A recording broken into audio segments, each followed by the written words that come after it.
بسم اللہ الرحمن الرحیم نحمده ونصلي ونسلم على سيدنا ومولانا محمد رسوله النبي الأمين المكين الحنين الكريم الرؤوف الرحيم. أما بعد، أعوذ بالله من الشيطان الرجيم. بسم الله الرحمن الرحيم. يا أيها الذين آمنوا إذا قمتم إلى الصلاة فاغسلوا وجوهكم وأيديكم إلى المرافق وامسحوا برؤوسكم وأرجلكم إلى الكعبين. صدق الله العظيم. إن الله وملائكته يصلون على النبي يا أيها الذين آمنوا صلوا عليه وسلموا تسليما. اللهم صل على سيدنا ومولانا محمد وعلى آله وصحبه وبارك وسلم. الصلاة والسلام عليك يا رسول الله وعلى آلك وأصحابك يا حبيب الله. الصلاة والسلام عليك يا رسول الله وعلى آلك وأصحابك يا حبيب الله. اللہ تبارک و تعالی وحدہ لا شریک کا بے پایاں فضل و کرم اور احسان و انعام ہے کہ جس نے باعث تخلیق کائنات رحمت للعالمین شافع روز جزا حضور سیدنا محمد مصطفیٰ صلی اللہ علیہ وآلہ وسلم کے مبارک وسیلہ سے ہم سب کو دولت ایمان عطا فرمائی.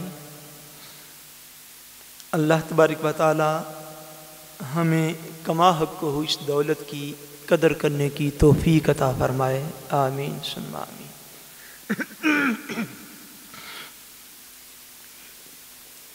جو گفتگو ہم نے گزشتہ سے پیوستہ جمعۃ المبارک کو شروع کی تھی،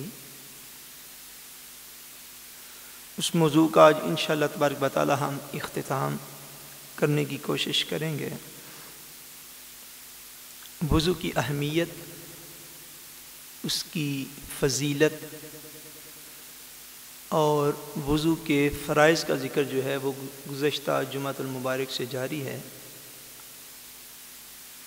جن میں سے پہلے 2 فرائض جو ہیں ان کا ہم ذکر جو ہے وہ کر پائے تھے، اور بقیہ جو 2 فرائض ہیں انشاءاللہ تبارک و تعالی ان کا ذکر جو ہے وہ ہم آج کی گفتگو میں کریں گے. ہم نے عرض کیا تھا کہ الحمدللہ تعالی آج جس ترتیب کے ساتھ امت مسلمہ جو ہے وہ نماز سے پہلے وضو کرتی ہے، بعین ہی 100% اسی طریق پر نبی کریم صلی اللہ علیہ وآلہ وسلم وضو فرمایا کرتے تھے. ہاتھ کے دھونے سے لے کر اور پاؤں کے دھونے تک یہ جو ساری ترتیب ہے، اس کے اندر 4 چیزیں جو ہیں وہ فرض کا درجہ رکھتی ہیں، اور بقیہ چیزیں جو ہیں وہ سنن کا درجہ رکھتی ہیں. ان 4 فرائض میں سے پہلا فرض جو ہے وہ اللہ تبارک و تعالیٰ نے بیان فرمایا فَاغْسِلُوا وُجُوهَكُمْ، کہ اپنے چہروں کو دھو لیا کرو. سو چہرے کا دھونا جو ہے یہ پہلا فرض ہوا. دوسرا فرمایا وَأَيْدِيَكُمْ إِلَى الْمَرَافِقِ، اور اپنے ہاتھوں کو کوہنیوں سمیت جو ہے یہ دھو لیا کرو. یہ جو 2 فرائض ہیں ان کا ہم ذکر جو ہے وہ گزشتہ جمعۃ المبارک کو کر چکے ہوئے ہیں. حسن اتفاق کہہ لیں کہ ہم نے بھی یہ موضوع شروع کیا ہوا ہے، تو گزشتہ جمعے اور اس جمعے کے دوران نے ایک ٹیلی ویژن اسٹیشن اتفاق سے کھولا. اس پر ایک صاحب جو ہیں وہ وضو کا مسئلہ جو ہے وہ بیان کر رہے تھے، اور مجھے سن کے انتہائی دکھ ہوا، انتہائی افسوس ہوا ان کی بات سن کے. اور وہ اس طرح کہہ رہے تھے معاذ اللہ کہ قرآن مجید کو چھونے سے پہلے وضو کرنے کی ضرورت نہیں ہے۔ پچھلے جمعہ اور اس سے قبل میں نے یہ عرض کیا تھا، چونکہ وہ ٹیلی ویژن اسٹیشن کافی پاپولر ہے بعض لوگوں کے ہاں، تو میں نے سمجھا کہ میں بات یاد آ گئی ہے تو وہ کر دوں۔ ہم نے یہ عرض کیا تھا کہ قرآن مجید کو بغیر وضو کے چھوا نہیں جا سکتا، اور پوری ذمہ داری سے ہم اس بات کو پھر ریپیٹ کر رہے ہیں کہ قرآن مجید کو بغیر وضو کے چھوا نہیں جا سکتا۔ اللہ تبارک و تعالیٰ نے، اس کے پیارے رسول نے اور صحابہ کرام نے اس چیز سے منع فرما دیا ہے۔ اس کے اوپر اللہ تبارک و تعالیٰ کا بھی فرمان موجود ہے، نبی کریم صلی اللہ علیہ وسلم کا بھی فرمان علی شان موجود ہے، اور ان فرامین کی روشنی میں صحابہ کرام کا اعمال جو ہیں وہ بھی تاریخ کے اندر محفوظ ہیں۔ اب بات کو سمجھ گئے؟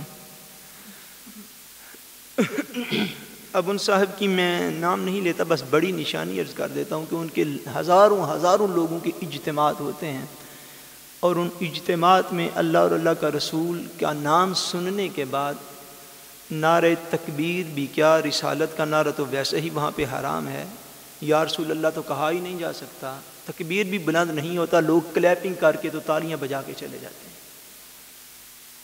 یہ میں نے موٹی نشانی عرض کر دی، اب نام لینے کی ضرورت نہیں۔ وہ ڈاکٹر صاحب یہ کہہ رہے تھے کہ قرآن مجید کو چھونے سے پہلے، ہاتھ لگانے سے پہلے وضو کرنا جو ہے یہ افضل ہے، خالی کیا؟ خالی افضل ہے، اگر آپ نہ بھی کریں تو پھر بھی چھو سکتے ہیں۔ اس بات کو ہمیشہ یاد رکھیے گا کہ قرآن مجید کو بغیر وضو کے ہاتھ نہیں لگایا جا سکتا،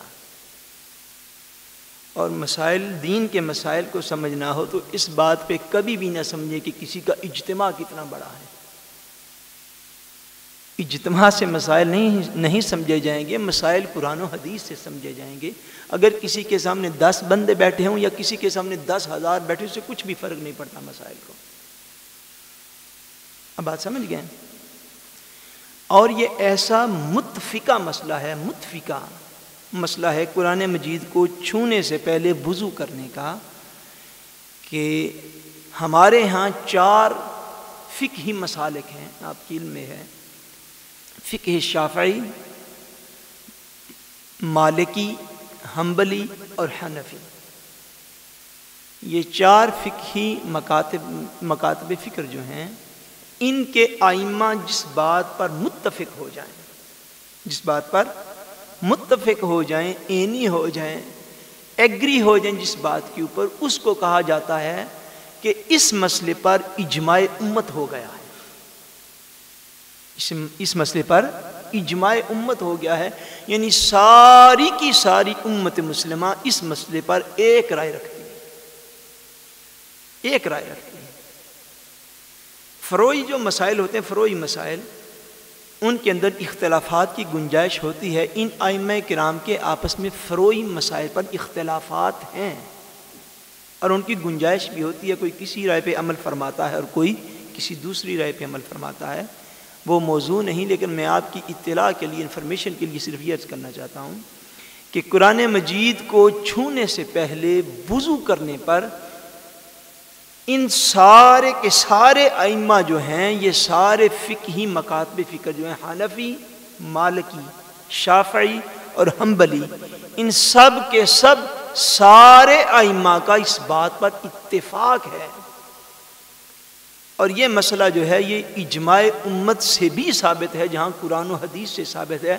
زیادہ افسوس مجھے اس بات کا ہوا کہ وہ صاحب یہ کہہ رہے تھے کہ اس بات کی کسی کے پاس کوئی دلیل نہیں ہے۔ معاذ اللہ، دلیل نہیں ہے تو ساری امت متفق کیوں ہے اس بات کے اوپر؟ اور جہاں پر ان چاروں ائمہ کا اتفاق ہو جائے، اس مسئلے کے موت صد کوئی مسئلہ بیان کرنا، یہ فرقہ واریت کہلاتی ہے، یہ اجماع امت کی مخالفت ہو جاتی ہے۔ یعنی اتحاد کرنے کے لیے کوئی ضروری نہیں کہ بندہ اتحاد کے اوپر لمبی چوڑی کانفرنس سے کروائے ہیں یا لمبے چوڑے رسالے لکھ دے۔ اتحاد کرنے کے لیے ان مسائل کا بیان بھی تو ایک لازمی چیز ہے کہ جن مسائل پر ساری امت مسلمہ متفق ہے، آپ اس سے بالکل الگ ہٹ کے ایک مسئلہ بیان کر دیتے ہیں، تو وہ اتحاد کہاں گیا؟ صدیوں سے صدیوں پہلے جو علماء گزرے ہیں، کتنے عرصہ پہلے میں عرض کر رہا ہوں، صدیوں پہلے جو علماء گزرے ہیں، انہوں نے بھی اپنی بکس میں یہ لکھا ہے کہ اس بات پر امت کا اتفاق ہے، اور ہمارے علم میں کوئی ایسا اختلاف نہیں ہے کہ کسی ایک بھی عالم دین کا اس بات پر اختلاف ہو کہ قرآن مجید کو چھونے سے پہلے معاذ اللہ بغیر وضو کے بھی اس کو چھوا جا سکتا ہے۔ ایسا کوئی اختلاف کبھی امت کے اندر پہلے موجود نہ تھا۔ یہ طریقے کے ساتھ اختلافات کو ابھارنے کی کوششیں کی جاتی ہیں اور پھر اتحاد کے نام بھی لیے جاتے ہیں۔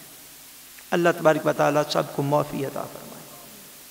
میں یہ عرض کر رہا ہوں کہ قرآن مجید کو بھی چھونے سے پہلے، اس کو مس کرنے سے پہلے وضو کرنا جو ہے یہ لازمی ہے۔ بغیر وضو کیے ہوئے قرآن مجید کو چھوا نہیں جا سکتا۔ بہرحال 2 فرائض ہم نے گزشتہ گفتگو میں عرض کیے تھے۔ تیسرا فرض جو اللہ تبارک و تعالیٰ نے اس مقام پر ہمیں بیان فرمایا ہے وہ یہ ہے کہ وَامْسَحُوا بِرُؤُوسِكُمْ، فرمایا اے لوگو، اے اہل ایمان، جب وضو کرنے لگو تو وضو کا تیسرا فرض یہ ہے کہ اپنے سر جو ہیں ان کا مسح کر لیا کرو۔ اپنے سروں کا کیا کرو؟ مسح کر لیا کرو۔ اب مسح جو ہے وہ سر کا کس طرح کیا جاتا ہے؟ یہ جو 3 چھوٹی انگلی کے ساتھ للے فنگر اور رنگ فنگر اور لانگ فنگر، یہ جو 3 انگلیاں ہیں، چھوٹی انگلی، اس کے ساتھ والی انگلی اور اس کے ساتھ والی انگلی، ان تینوں انگلیوں کو دونوں ہاتھوں کی یہ تینوں انگلیاں یوں ملا لی جاتی ہیں، اور یہاں سے ماتھے کے اوپر جہاں سے بال جمنا شروع کرتے ہیں یہاں سے مسح کا آغاز کیا جاتا ہے۔ میں بیان بھی وضاحت سے کر رہا ہوں، ساتھ آپ دیکھیں گے بھی تو آپ کو سمجھ آ جائے گی۔ ہاتھوں کو پانی کے ساتھ ایک دفعہ تر کر کے جب آپ کوہنیاں دھونے سے، بازو دھونے سے کوہنیوں سمیت فارغ ہو جائیں تو ایک دفعہ پانی کے ساتھ تر کر کے یہ جو 3 انگلیاں ہیں دونوں ہاتھوں کی، ان کو ملا لیں۔ ملا کے جہاں سے بال جمنا شروع کرتے ہیں یہاں سے اپنے اس انگلیوں کو پیچھے کی طرف جو ہے وہ لے جائیں۔ یاد رہے کہ یہ ہتھیلیاں جو ہیں، اس کو ہتھیلی کہتے ہیں، یہ جو ہاتھ کا حصہ ہے، یہ اس دوران یہ سر کے ساتھ نہ لگنے پائیں، یہ سر کے ساتھ نہ لگنے پائیں۔ اس طرح کر کے پیچھے کی طرف لے جا کے ہاتھ کو یوں پیچھے لے جائیں اور پھر ہتھیلیوں کو یوں بالوں کے ساتھ لگا کے جب واپس لے کر آئیں تو پھر ہتھیلیاں جو ہیں یہ سر کے ساتھ لگیں، مگر پھر یہ انگلیاں جو ہیں یہ سر سے دور رہیں۔ یہ سنت طریقہ مسح کا، یہ مسح کرنے کا سنت طریقہ ہے کہ جب ہاتھوں کو پیچھے لے جائیں تو یہ 3 انگلیاں سر کے ساتھ لگی ہوں مگر ہتھیلیاں سر کے ساتھ نہ لگیں۔ جب مسح کرتے ہوئے ہاتھوں کو واپس لے کر آئیں تو یہ ہتھیلیاں سر کے ساتھ یہ نیچے والی سطح پہ لگی ہوں مگر یہ انگلیاں جو ہیں یہ سر کے ساتھ نہ لگیں۔ اس کے بعد جو ہے یہ جو پھیکے فنگر ہوتی ہے، شہادت کی انگلی، شہادت کی انگلی کے ساتھ کانوں کے اندر کی سطح کا مسح کیا جاتا ہے، اور یہ جو انگوٹھے ہیں تھمبل فنگر، اس کے ساتھ کانوں کی بیرونی سطح کا مسح کیا جاتا ہے۔ اور پھر یہی جو 3 انگلیاں ہیں، چھوٹی فنگر، اس کے ساتھ والی اور اس کے ساتھ والی، ان تینوں کو الٹا کر کے پھر جو ہے یہ گردن کا مسح جو ہے یہ کیا جاتا ہے۔ اس طرح مسح کا عمل جو ہے یہ کمپلیٹ ہوتا ہے۔ آپ سب کو سمجھ آ گئی؟ مسح کرتے ہوئے اس بات کا خیال رہے، اس بات کو یاد رکھا جائے کہ جب ہم مسح کریں گے گردن کا تو گردن کا خالی مسح ہوگا، گلے کا مسح نہیں ہوگا۔ یہ جو حصہ ہے شرعی طور پر اس کے 2 حصے ہیں، یعنی پچھلے حصے کو گلا کہا جاتا ہے، اگلے والے حصے کو گردن کہا جاتا ہے ہماری زبان میں اس کو سمجھنے کے لیے۔ جب ہم مسح کریں گے تو یاد رکھیں کہ یہاں سے جب آپ ہاتھ پیچھے گردن پر لے کر جائیں گے یوں مسح کر کے تو ہاتھوں کو یوں چھوڑا جائے گا، نہ کہ یوں کیا جائے گا، ایسے نہیں کیا جائے گا۔ گردن کا یہ جو اگلا حصہ ہے اس کا مسح کرنا یہ مکروہ ہے۔ یہ کیا ہے؟ مکروہ ہے۔ یہ گردن کے پچھلے حصے کا مسح کیا جائے گا، اور یہ گلا جو ہے اگلا حصہ جو اس کا مسح نہیں کیا جائے گا۔ اور مسح کرتے ہوئے اس بات کو یاد رکھ لیں کہ سر کے چوتھے حصے کے برابر، سر کے چوتھے حصے کے برابر یعنی چوتھائی سر کا مسح کرنا جو ہے یہ کم سے کم یہ فرض ہے۔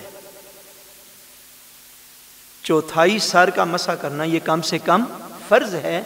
اگر سر کے چوتھے حصے کا بھی مسح نہ ہوا تو مسح کمپلیٹ اور مکمل نہیں ہوا. اس وجہ سے وضو بھی کمپلیٹ اور مکمل نہ ہوگا. اس لیے کہ مسح کرنا جو ہے سر کا یہ وضو کے فرائض کے اندر شامل ہے. وضو کے فرائض کے اندر یہ چیز شامل ہے. اور کم سے کم جو اس کی مقدار ہے وہ چوتھائی سر کا مسح کرنا ہے. وہ کس چیز کا مسح کرنا ہے؟ چوتھائی سر کا. اب سر کے چوتھے حصے کا بھی ایک اندازہ جو ہے وہ میں عرض کر دیتا ہوں. وہ یہ ہے کہ جتنی انسان کی یہ پیشانی ہوتی ہے، پھانے کہتے ہیں روشنی، پھانا، فور ہیڈ، پیشانی، ماتھا، جتنی بھی کسی شخص کی پیشانی ہوتی ہے یہ سر کا چوتھائی حصہ ہوتا ہے. یہ سر کا چوتھائی حصہ ہے. نبی دو جہاں صلی اللہ علیہ وآلہ وسلم نے بعض اوقات حضور نے خالی چوتھائی سر کا جو ہے وہ مسح فرمایا. بعض اوقات خالی چوتھائی سر کا، سر کے چوتھے حصے کا اتنا حضور نے مسح فرمایا ہے. امامہ شریف ایک موقع پر نبی کریم صلی اللہ علیہ وسلم نے باندھا ہوا تھا. آپ نے وضو فرمایا تو امامہ شریف کو تھوڑا سا اوپر کر کے نیچے آپ نے مسح فرما لیا اور امامہ شریف کو اتارا نہیں ہے.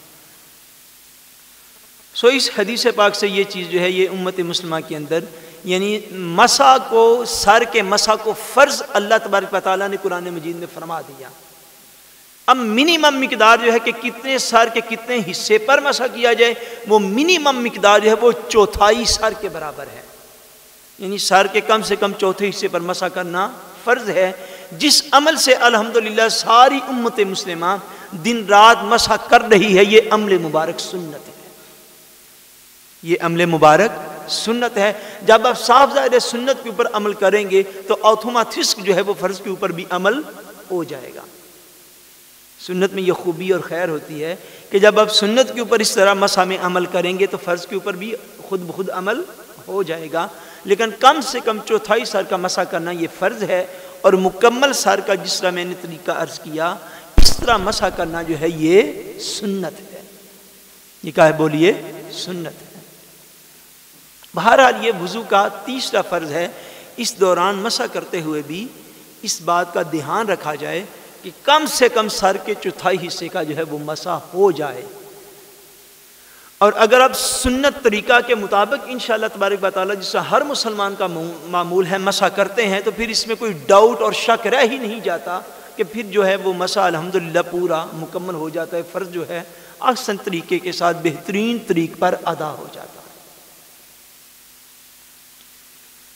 چوتھا فرض قرآن مجید نے جو اس مقام پر بیان فرمایا ہے وہ یہ ہے، فرمایا وَأَرْجُلَكُمْ إِلَى الْكَعْبَيْنِ، فرمایا اے لوگو اپنے تمہارے پاؤں جو ہیں ان کو بھی ٹخنوں سمیت دھو لیا کرو. اپنے پاؤں کو ٹخنوں سمیت دھو لیا کرو. یہ وضو کے اندر چوتھا اور آخری فرض ہے. ٹخنے جو ہیں انسان کی جسم میں یہ جو ہڈی ہوتی ہے نیچے جو دائیں اور بائیں نکلی ہوتی ہے، اس کے سمیت فرمایا وَأَرْجُلَكُمْ إِلَى الْكَعْبَيْنِ، اپنے پاؤں کو ٹخنوں سمیت دھو لیا کرو. سو اس اعتبار سے وضو کے جو ہیں وہ چار فرض بنتے ہیں. پہلا فرض جو ہے وہ چہرے کا دھونا. پہلا فرض کیا؟ بولیے، سارے بولیے، کیا؟ چہرے کا دھونا. دوسرا فرض جو ہے وہ کوہنیوں سمیت بازوؤں کا دھونا. تیسرا فرض جو ہے وہ چوتھائی سر کا مسح کرنا. چوتھائی سر کا مسح کرنا. اور چوتھا اور آخری فرض جو ہے وہ یہ ہے ٹخنوں سمیت پاؤں کا دھو لینا. ٹخنوں سمیت پاؤں کا دھو لینا.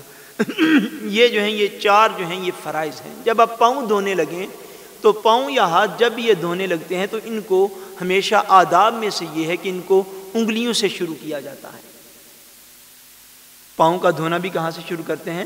انگلیوں سے شروع کرتے ہیں اور پھر ٹخنوں کی طرف جو ہیں وہ آتے ہیں. اور 3 دفعہ پاؤں کا دھونا جو ہے یہ سنت مطہرہ میں سے ہے، جس طرح میں نے لاسٹ ٹائم بھی غالباً عرض کیا تھا. یعنی کم سے کم 1 دفعہ دھل جائے، کم سے کم 1 دفعہ دھل جائے تو یہ فرض ادا ہو جائے گا. یہ کیا ادا ہوگا؟ فرض ادا ہو جائے گا. اور 3 دفعہ پاؤں جو ہے وہ انگلیوں سے لے کر تو ٹہنوں سمیت سارے کا سارا دھونا جو ہے یہ سنت میں سے ہے اور وضو کی فضیلت اس سے حاصل ہوتی ہے۔ اب یہ دھونے کا جو ہے اس بات کو سمجھنا بڑا لازمی ہے کہ دھونا کس کو کہتے ہیں۔ یہ بڑی چھوٹی چھوٹی باتیں ہیں لیکن آپ یاد رکھیے گا۔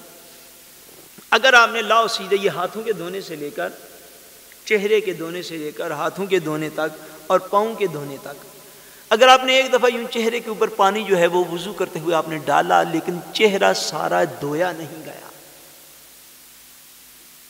چہرہ سارا دھویا نہیں گیا، کچھ حصہ دھویا گیا اور کچھ حصہ خشک رہ گیا، پھر آپ نے دوسری دفعہ پانی لیا، پھر جو ہے وہ چہرے کے اوپر ڈالا، اب جو حصہ خشک تھا اس کے اوپر بھی پانی پہنچ گیا اور جو ہے وہ سارے کا سارا چہرہ جو ہے وہ دھل گیا۔ اب یہ جو سارے کا سارا چہرہ دھلا ہے تو اس میں کتنی دفعہ پانی لیا گیا یاد رکھ لیجیے گا، اس چیز کا اعتبار نہیں ہے، یعنی 3 دفعہ پانی لینے کو 3 دفعہ دھونا نہیں کہتے، یہ بات بڑی خاص ہے۔ 3 دفعہ پانی لینے کو 3 دفعہ دھونا نہیں کہتے۔ اسی طرح بازوں کی مثال لے لیں، اسی طرح پاؤں کی مثال لے لیں۔ جب ایک دفعہ مکمل طور پر دھل جائے، بے شک اس کے لیے آپ کو 2 دفعہ یا 3 دفعہ پانی لینا پڑے گا، تب وہ ایک دفعہ دھلا ہوا کاؤنٹ کیا جائے گا، تب وہ ایک دفعہ دھلا ہوا کاؤنٹ کیا جائے گا۔ اس لیے جب آپ ہمیشہ سنت طریقہ کے مطابق وضو کریں گے، چہرے کو 3 دفعہ دھوئیں گے، بازوں کو 3 دفعہ دھوئیں گے، جس سے کہ الحمدللہ ساری امت کا عمل ہے، پاؤں کو 3 دفعہ دھوئیں گے، تو اگر کوئی کمی بیشی رہ بھی گئی تو آپ نے تو غالباً اپنی طرف سے 3 دفعہ دھو لیا، لیکن اس سے کم یہ نتیجہ ضرور انشاءاللہ برآمد ہوگا کہ وہ اعضاء کم سے کم فرض کی حد تک ضرور دھل جائیں گے، کم سے کم فرض کی حد تک۔ یعنی پہلی دفعہ ہم نے چہرہ دھویا، کوئی حصہ خشک رہ گیا، دوسری دفعہ دھو لیا تو وہ بھی تر ہو گیا، تیسری دفعہ دھو لیا، پاسبل ہے کہیں پہ کوئی کسر رہ گئی تو وہ بھی دھل گیا۔ اس لیے کہ صحابہ کرام رضوان اللہ علیہم اجمعین وہ ارشاد فرماتے ہیں کہ حضرت عمر فاروق رضی اللہ تعالی عنہ سے یہ روایت ہے حدیث پاک، آپ ارشاد فرماتے ہیں کہ ایک دفعہ ایک شخص وضو کر رہا تھا اور وضو کرتے ہوئے اس کو ناخن برابر جگہ اس کے پاؤں میں خشک رہ گئی۔ کتنی جگہ بولیے نا؟ ناخن برابر، یعنی انتہائی معمولی جگہ اس کی پاؤں دھونے کے اندر خشک رہ گئی۔ نبی کریم صلی اللہ علیہ وسلم نے اس کو دیکھ لیا، مسلم شریف کی حدیث پاک ہے، حضور نے ارشاد فرمایا جاؤ واپس جا کے اپنے وضو کو دہراؤ اور پھر جا کے نماز ادا کرو۔ یعنی چونکہ پاؤں کا دھونا جو ہے یہ وضو کے اندر فرض میں سے ہے، پاؤں کا دھونا وضو کے اندر فرض میں سے ہے، چونکہ اس لیے فرض میں اگر معمولی کمی بیشی بھی رہ جائے گی تو وضو کو مکمل نہیں سمجھا جائے گا۔ وہ چہرے کا دھونا ہو، وہ کوہنیوں کا دھونا ہو، وہ سر چوتھائی کا مسح کرنا ہو، یا وہ پاؤں کا دھونا ہو، اگر انتہائی معمولی جگہ بھی خشک رہ جائے گی تو تب وہ جو ہے وہ فریضہ ادا نہیں ہوگا۔ اس لیے فریضہ تب ادا ہوگا جب مکمل طور پر اعضاء دھل جائیں گے۔ اس لیے جب بھی آپ سنت طریقہ کے مطابق وضو فرمائیں گے، وضو کریں گے، تو اس سے کم آپ کو یہ فضیلت ضرور حاصل ہو جائے گی کہ وضو ہو ضرور جائے گا۔ ادروائز اس میں پانی لینے کا اعتبار نہیں ہے، عضو کے دھل جانے کا اعتبار ہے کہ وہ صحیح طریق پر دھلا گیا۔ اس لیے اگر کوئی بندہ مکمل طور پر نبی کریم صلی اللہ علیہ وسلم کے وضو کی طرح کا وضو کرنا چاہے تو اس کو یہ چاہیے کہ جب پہلی دفعہ بھی وہ کوئی عضو دھوئے، چہرہ دھوئے، بازو دھوئے، پاؤں دھوئے، تو اس میں اتنی احتیاط کرے کہ پہلی دفعہ سے ہی مکمل طور پر وہ عضو جو ہے وہ دھل جائے۔ جب دوسری دفعہ ڈالے پھر اور فضیلت حاصل ہوگی، تیسری دفعہ ڈالے تو پھر اور فضیلت حاصل ہوگی۔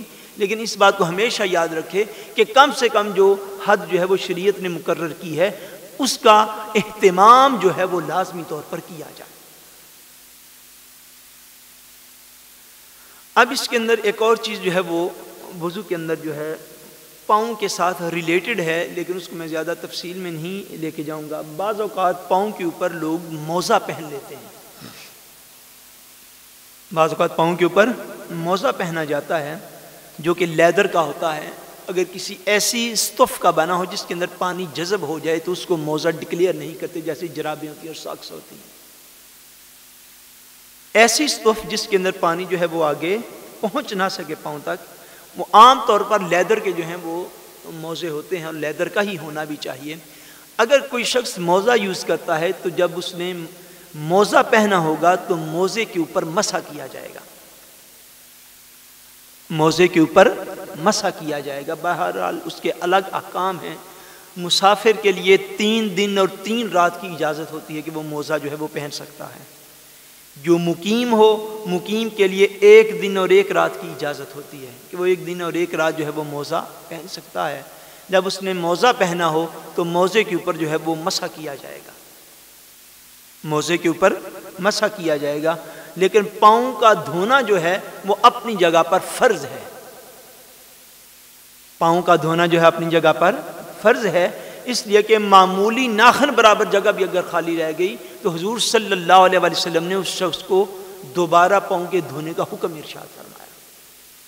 ایک اور حدیث پاک میں آتا ہے، صحابہ کرام ارشاد فرماتے ہیں کہ ہم کسی سفر میں جا رہے تھے کہ نبی کریم صلی اللہ علیہ وسلم سفر میں ہم سے کسی حکمت کی بنا پر پیچھے رہ گئے، ہم آگے چلے گئے۔ عصر کی نماز کو وہ کہتے ہیں ہم نے تھوڑا لیٹ پڑھا، تو صحابہ کرام فرماتے کہ ہم وضو کر رہے تھے تو ہمارے پیچھے سے نبی کریم صلی اللہ علیہ وسلم بھی تشریف لے آئے، اور صحابہ یہ فرماتے ہیں کہ ہم میں سے کچھ لوگ اس وقت پاؤں کے اوپر مسح کرنا چاہ رہے تھے، یعنی پاؤں کے اوپر موزہ نہیں تھا، مسح کرنا چاہ رہے تھے، اس کو دھونا نہیں تھے چاہ رہے۔ حضور صلی اللہ علیہ وسلم نے جب دیکھا، صحابہ کرام فرماتے ہیں حضور نے آواز دی، اور یہ حدیث پاک بڑی دفعہ کتب احادیث کے اندر روایت کی گئی ہے کہ حضور نے ارشاد فرمایا لوگوں سن لو، خشک ایڑیوں کے لیے جہنم کا عذاب ہے، خشک ایڑیوں کے لیے جہنم کا عذاب ہے۔ یعنی پاؤں کا دھونا چونکہ فرائض وضو میں سے ہے، اس لیے اگر پاؤں خشک رہ جائے گا تو فرمایا ایسا خشک پاؤں جو ہے، خشک ایڑی جو ہے، فرمایا اس کے لیے آگ کا عذاب ہے، خشک ایڑی کے لیے آگ کا عذاب حضور نے بیان فرمایا۔ سو یہ وضو کے جو ہیں یہ 4 فرائض ہیں، ان کا سمجھنا جو ہے ہر مسلمان کے لیے لازمی ہے، جس کو ہم نے تفصیل کے ساتھ الحمدللہ عرض کیا ہے۔ اب آگے مسائل اس کے ساتھ ریلیٹڈ ہیں کہ وضو کن چیزوں کے ساتھ ٹوٹ جاتا ہے، اس کو بھی سمجھنے کی ضرورت ہے۔ بعض چیزیں ایسی ہیں جن کو کم و بیش ہر بندہ سمجھتا ہے، لیکن اس بات کو یاد رکھ لیجئے گا کہ ہمارے ہاں پنجابی میں کہتے ہیں کہ شرع میں شرم کوئی نہیں اور مسئلے میں حیا کوئی نہیں۔ مراد اس سے یہ ہوتا ہے کہ جب آپ مسائل فقہ کو بیان کرتے ہیں تو اس وقت جو ہے وہ ہر چیز کو ڈیٹیل کے ساتھ بیان کرنا اس لیے لازم ہوتا ہے کہ کہیں بیان کرنے والے پر علم کو چھپانے کی گرفت نہ ہو جائے۔ اور اب جس طرح کے ماحول میں ہم رہ رہے ہیں، ہمارے بچے بچیاں تو مدارس میں یا دین کے باقاعدہ شعبوں میں جا کے نہیں پڑھتے، یہ تو اسکول میں پڑھتے ہیں، اور ان کو اگر مسائل نہ بتائے جائیں گے تو میرے خیال میں ان کو کوئی بھی نہیں بتائے گا۔ وضو کے ٹوٹ جانے کے جو وہ چیزیں جن کے ساتھ وضو ٹوٹ جاتا ہے وہ انسان کی اگلی شرمگاہ سے یا پچھلی شرمگاہ سے جو بھی چیز نکلی سے وضو ٹوٹ جائے گا۔ مختصر یہ انسانی جسم کے اندر سے جو کچھ نکلے گا اس سے وضو ٹوٹ جائے گا۔ شرمگاہ کا، انسانی شرمگاہ کا جو اگلا حصہ ہے اس سے 3-4 جو ہے وہ مادے خارج ہوتے ہیں، وہ جس بھی قسم کے ہوں ہر مادہ کے ساتھ وضو ٹوٹ جائے گا، وضو جو ہے وہ ٹوٹ جائے گا۔ فقہی طور پر ان کی تقسیم اس طرح کی جاتی ہے کہ پیشاب ہو، مزی ہو، ودی ہو، منی ہو، ان میں سے جو بھی چیز انسان کی اگلی شرمگاہ سے خارج ہوگی تو وضو اس کا ختم ہو جائے گا۔ اب ان کی میں تھوڑی ڈیٹیل عرض کر دیتا ہوں کہ پیشاب کو تو ہر بندہ سمجھتا ہے۔ جب ایک انسان جو ہے، جب ایک مرد جو ہے، جب وہ کسی جنس مخالف کے نزدیک جاتا ہے تو اس کی اگلی شرمگاہ سے ایک مادہ نکلتا ہے جس سے شہوت انسانی اور بڑھ جاتی ہے، اس کو فقہی طور پر مزی کہتے ہیں۔ وہ بھی اگر نکلے اس سے بھی وضو ختم ہو جائے گا۔ ودی اس مادہ کو کہتے ہیں جو کہ بعض اوقات انسان اگر کسی جگہ پر چھلانگ لگائے تو اس کی شرمگاہ سے خارج ہو جاتا ہے، اگر بندہ کوئی بھاری وزن اٹھا لے اس کی شرمگاہ سے خارج ہو جاتا ہے، اس مادے کے ساتھ بھی وضو جو ہے وہ ختم ہو جائے گا۔ اور منی اس مادہ تولید کو کہتے ہیں جس سے انسان پیدا ہوتا ہے، وہ بھی نکلے تو وضو ختم ہو جائے گا۔ بہرحال غسل کے مسائل الگ آئیں گے، اس سے تو وضو بھی ختم ہوگا اور غسل جو ہے وہ واجب ہو جائے گا۔ یہ تو عام چیزیں جس کو ہر شخص جو ہے وہ سمجھتا ہے۔ علاوہ اس کے اگر انسان کے جسم سے خون نکلے تو خون کے نکلنے سے بھی وضو ختم ہو جائے گا۔ بلڈ کے نکلنے سے وضو جو ہے وہ ختم ہو جائے گا، یعنی خون جسم سے اتنا نکلے کہ جس سے خون نکل کے تو بہہ جائے، خون نکل کے بہہ جائے۔ اگر بالکل معمولی سا نکلا کہ جدھر نکلا ادھر وہ پھر جو ہے وہ جم گیا۔ بعض اوقات ایسا ہوتا ہے کوئی ہلکی سی چیز نکلتی ہے، ایک دو ڈراپس جو ہیں وہ بھی نہیں باہر نکلتے، یعنی خون نکلا، یوں کوئی چیز لگ گئی، وہ خون جو ہے وہ ادھر سے نکلا ادھر ہی جم گیا لیکن بہہ نہیں گیا۔ اگر خون بہا نہیں تو وضو جو ہے وہ برقرار ہے، اگر خون نکلا اور بہہ گیا تو وضو جو ہے وہ ٹوٹ گیا، وضو جو ہے وہ ٹوٹ گیا۔ اسی طرح جب آپ وضو کر رہے ہوتے ہیں یا وضو کے بعد اگر کوئی انسان ہمارا دوست مسلمان ایسا ہے کہ جس کے دانتوں سے خون نکلتا ہے، اگر مسوڑوں سے خون نکلتا ہو تو اگر جب بندہ تھوک رہا ہو، تھوکے بندہ، اور اگر خون جو ہے وہ تھوک کے پانی کے اوپر غالب ہو جائے، تھوک کے اندر جو پانی ہوتا ہے اس کے اوپر اگر خون غالب ہو جائے تو وضو ٹوٹ جائے گا، اگر خون غالب نہیں ہے تو پھر وضو برقرار رہے گا۔ اور اس کی پہچان کا طریقہ یہ ہے کہ اگر بندہ تھوکے زمین کے اوپر تو اگر تھوک جو ہے وہ زرد رنگ کا ہے تو اس کا مطلب ہے کہ تھوک میں پانی زیادہ ہے اور خون کی مقدار کم ہے، اور اگر تھوک جو ہے وہ سرخ رنگ کا ہے تو اس کا مطلب ہے کہ تھوک کے اندر پانی کی مقدار کم ہے اور خون کی مقدار زیادہ ہے۔ اگر تھوک سرخ رنگ کا گرے گا تو اس کا مطلب ہے کہ خون اتنا بہہ گیا ہے کہ جس سے وضو جو ہے وہ ختم ہو گیا ہے، جس سے وضو جو ہے وہ ختم ہو گیا ہے۔ خون کے نکلنے سے اور خون کے بہنے سے جو ہے وضو جو ہے وہ ختم ہو جاتا ہے اور نئے سرے سے وضو کو کرنا پڑتا ہے، وضو ٹوٹ جاتا ہے۔ اگر کسی شخص کو منہ بھر کے قے آئے، منہ بھر کے قے آئے، کھانستے ہوئے اگر کوئی شخص کرے، منہ بھر کے اگر وہ کھانستے ہوئے کرے تو منہ بھر کے کھانستے ہوئے کرنے سے، قے کرنے سے بھی انسان کا وضو ٹوٹ جاتا ہے۔ منہ بھر کے قے کرنے سے بھی وضو جو ہے وہ ٹوٹ جاتا ہے۔ بعض اوقات ایسا ہوتا ہے کہ بندہ پانی پی رہا ہے تو پانی پیتے پیتے اس کو، جس کو ہم اپنی زبان میں کہتے ہیں لینگویج میں کہ غوطہ آ گیا، اس کو، یہ جس کو ہم کہتے ہیں نا غوطہ آ گیا پانی پیتے پیتے، اس سے وضو ختم نہیں ہوگا۔ اس لیے ختم نہیں ہوگا کہ وہ پانی زیادہ سے زیادہ سینہ تک بھی نہیں پہنچتا، یا میکسیمم سینہ تک پہنچتا ہے تو واپس آ جاتا ہے۔ اس حالت میں یہ جو ہے وضو جو ہے وہ ختم نہیں ہوگا، اس قے کے ساتھ وضو ختم ہوگا کہ جو پانی یا کھانا ایک دفعہ معدہ کے اندر چلا گیا تو معدہ سے واپس ریٹرن ہوا تو اس کو وہ ایسی قے ہوتی ہے کہ اگر ایسی قے منہ بھر کے ہو جائے، اور منہ بھر کے کی تعریف یہ ہے کہ اس کو بندہ تکلفاً روک نہ سکے، تکلفاً روک نہ سکے، یعنی ایسی قے جو کہ روکی نہ جا سکے، وہ منہ بھر کے قے کہلاتی ہے فقہی طور پر۔ وہ قے اگر ایسی صورت میں جب قے ہو جائے گی تو ایسی قے کرنے سے وضو جو ہے وہ ختم ہو جائے گا، ٹوٹ جائے گا، اور وضو کو نئے سرے سے کرنے کی ضرورت جو ہے وہ موجود ہو جائے گی۔ یعنی قے کرنے سے جو ہے وہ بھی وضو ختم ہو جاتا ہے، منہ بھر کے قے کرنے سے۔ خون نکلے تو خون کے نکلنے سے جو وضو جو ہے وہ بھی ختم ہو جاتا ہے۔ اسی طرح جب انسان باوضو ہو تو باوضو ہوتے ہوئے جب اگر بندہ سو جائے وضو کی حالت میں اور بندہ سو جائے تو سونے سے وضو جو ہے وہ ختم ہو جاتا ہے۔ انسان کے سونے سے وضو جو ہے وہ ختم ہو جاتا ہے، جب وہ اٹھے گا تو اس کو نئے سرے سے وضو کرنا ہوگا۔ سونے کی قسم سے بندے کے اوپر جو چیزیں طاری ہوتی ہیں وہ 3 قسم کی ہیں، یاد رکھ لیں، اس میں بھی اسپیسیفیکیشن ہے، توجہ کے ساتھ سنیں۔ ایک ہوتا ہے بندے کا اونگنا، ایک ہے بندے کا اونگنا، ایک ہے نیند کا جھونکا آنا، نیند کا جھونکا آنا، ایک ہے بندے کا سو جانا. ان تینوں چیزوں کے اندر تھوڑا تھوڑا فرق ہوتا ہے. اونگ اس چیز کو کہتے ہیں کہ جب بندہ یوں کہہ لیں اس کے اوپر نیند کی ایک کیفیت طاری ہوتی ہے اور مگر وہ دائیں بائیں سے آواز کو سن رہا ہوتا ہے, دائیں بائیں سے آواز کو سن رہا ہوتا ہے مگر سمجھ نہیں رہا ہوتا. بندہ کہیں بیٹھا ہو, دائیں بائیں لوگ بیٹھے ہوئے باتیں کر رہے ہوں, پاسبل ادھر بھی کوئی بندہ اونگ رہا ہو, آپ بات سمجھیں, بندے دائیں بائیں باتیں کر رہے ہوں لیکن اس کے کانوں میں آواز تو آ رہی ہے پر یہ نہیں سمجھ آ رہی کہ شاہ صاحب کیا کہہ رہے ہیں, مگر وہ اپنی جگہ پہ سٹل بیٹھا ہوا ہے. اس کو کہتے ہیں اونگنا.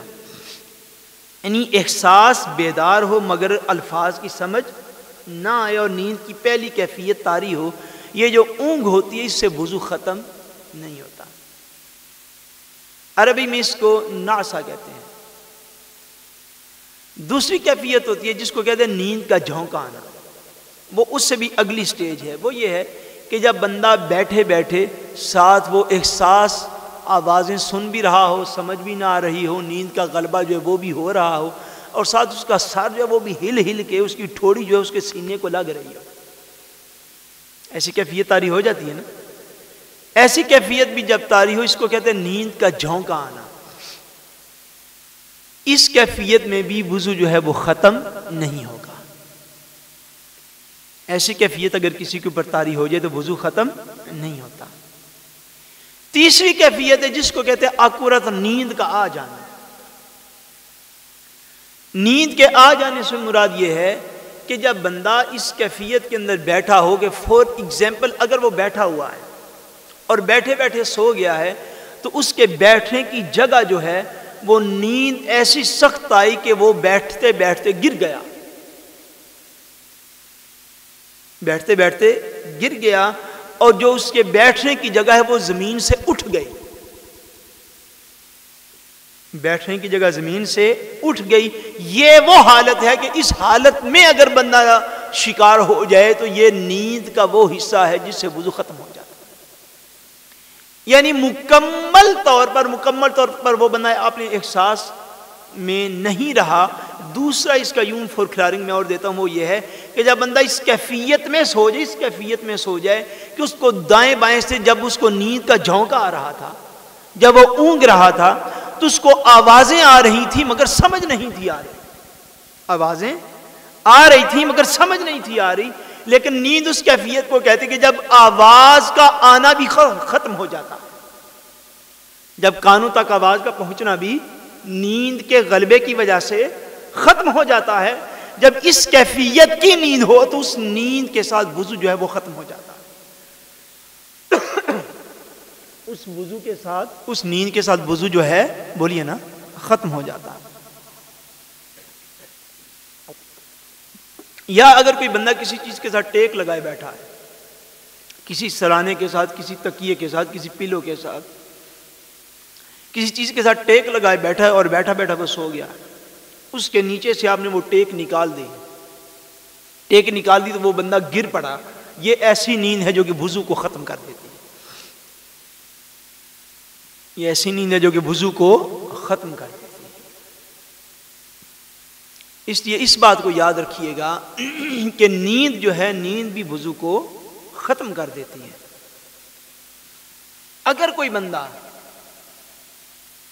ایسا ہو کہ بلکہ اس معاملے میں پہلے ایک بات سننے پھر آخری بات کر کے بات کو ختم کرتے ہیں کہ نیند وضو کو ختم کر دیتی ہے, وضو کو ختم کر دیتی ہے. مگر کس کے وضو کو ختم کر دیتی ہے؟ نیند ختم کرتی ہے امتی کے وضو کو, نبی کے وضو کو نیند بھی ختم نہیں کرتی. نبی کریم صلی اللہ علیہ وسلم کو اللہ تبارک و تعالیٰ نے جو مقام و مرتبہ عطا فرمایا تھا کہ امتی کی نیند کر لینے سے اس کا وضو ختم ہو جاتا ہے. اور امام الانبیاء کا مقام و مرتبہ یہ تھا, اگر کوئی بندہ کہیں سے احادیث سنے تو معذلت اسی استدلال میں نہ چلا جائے. وہ حضور کی خصوصیت ہے, وہ حضور کی خصوصیت ہے کہ تاجدار کائنات سو بھی جاتے تھے. اور صحابہ کرام فرماتے ہیں, حضرت عبداللہ ابن عباس رضی اللہ تعالی عنہما, آپ جو ہیں آپ کی سگی خالہ تھی حضرت میمونہ رضی اللہ تعالیٰ عنہا، حضرت میمونہ حضور کی زوجہ مطہرہ ہیں اور ام المومنین ہیں۔